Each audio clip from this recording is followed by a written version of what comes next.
السلام علیکم viewers, I hope آپ سب ٹھیک ہوں گے۔ عید کا سیکنڈ ڈے مبارک ہو۔ آج دادا ابو صبح کو پوڑیوں کا ناشتہ لے کے آئے اور ہم نے مل کے سب نے ناشتہ کیا۔ اس کے بعد بچوں نے کپڑے پہن لیے اور پھر ان کو یاد آیا کہ مما کی تو طبیعت ٹھیک نہیں تھی، تو ہم ہیلپ بھی کروا دیں تھوڑی۔ پھر ہم نے چلے جانے اپنے فرینڈس کے گھر میں، اور پھر ہم کیسے ہیلپ کریں گے، تو اس لیے اس نے پاوی نے کہا کہ چلو میں تھوڑی بہت آپ کے ساتھ نا تو ہیلپ کروا دیتی ہوں، آپ کی طبیعت ٹھیک نہیں ہے۔ تو مجھے بہت اچھا لگا سن کے، اور پھر اس کے بعد ان کی فرینڈ آئی اور ان کو لے گئی، اور کام کرنے کے بعد میں نے ان کے جانے کے بعد چائے پی۔ اس کے بعد شام کو بچے واپس آ گئے، باہر جانے کا بالکل موڈ نہیں تھا، تو میں نے پراٹھے بنا لیے، اور وہ چاند رات کا سالن پڑا ہوا تھا مٹر اور چکن کا، وہ گرم کر لیا، اور ساتھ میں میرے کرایہ داروں نے نہاری بھیجی تھی وہ کھائی، اور ایسے بخار میں عید کا سیکنڈ ڈے بھی گزر گیا۔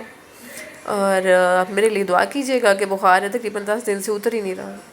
تو اگلے بلاگ میں ملتے ہیں پھر۔ اللہ حافظ۔